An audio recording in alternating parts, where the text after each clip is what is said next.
அப்படின்னு ஒரு ப்ராஜெக்ட் கொடுக்குறாருன்னு வச்சுங்களேன். இந்த 10 லட்சம் ரூபாவை கையில் கொடுத்து நீங்க வீடு கட்டுங்க. ஆனா யோசனை இருக்கிற ஆளு, திங்க் பண்ற மனுஷன், ஐடியா பண்ற மனுஷன் என்ன பண்ணுவார் தெரியுமா?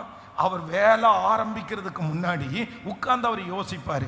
எந்த இடத்துல எந்த செவர் வரணும், எந்த இடத்துல எந்த லைட் மாட்டணும், எந்த இடத்துல எப்படி டிசைன் பண்ண நல்லா இருக்கும், எவ்வளவு ஹைட் வச்சா நல்லா இருக்கும், இந்த மாதிரி அவர் அதுக்கு பேர் தான் ஆர்கிடெக்ட். அப்படின்னா அவர் என்ன பண்ணுவார்னா யோசிப்பார்.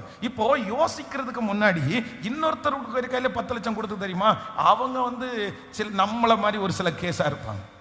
அவங்களுக்கு யோசிக்கலாம் தெரியாது.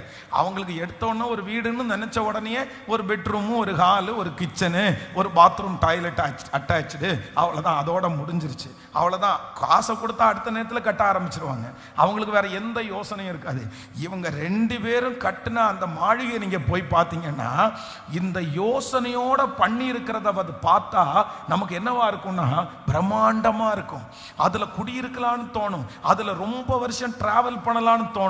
அதே நேரத்தில் இந்த யோசனையே இல்லாம பண்ணினாரு பாருங்க, கட்டும்போது நல்லா தான் இருக்கும். ஆனா கொஞ்ச நாளையிலே எல்லாருக்கும் என்ன பண்ணுவோம்னா ரொம்ப போர் அடிச்சிடும். அப்போ ஆண்டவர் இன்றைக்கு யாரோ ஒருத்தரிடத்துல பேசுறாரு. என்னன்னா, அவர் ஜெபத்தை கேட்கிறவர் மட்டுமல்ல, நீ நினைப்பதற்கும் வேண்டிக் கொள்வதற்கும் அதிகமாய் செய்கிறவர். இதுவரைக்கும் நீங்களும் நானும் ஒரு தேவனை அறிந்திருக்கிறோம். நாம் வேண்டிக் கொள்வதை தருவார் என்கிற தேவனை அறிந்திருக்கிறோம். ஆனா இன்றைக்கு கர்த்தர் இன்னொரு அறிவை கொடுக்கிறார். நீ நினைப்பதை கொடுக்கிற கர்த்தரை ஆராதிக்கிறோம். உங்கள் நினைவுகளை அறிந்திருக்கிற கர்த்தரை ஆராதிக்கிறோம். என்னுடைய நினைவுகளை அங்கீகரிக்கிற கர்த்தரை ஆராதிக்கிறோம்.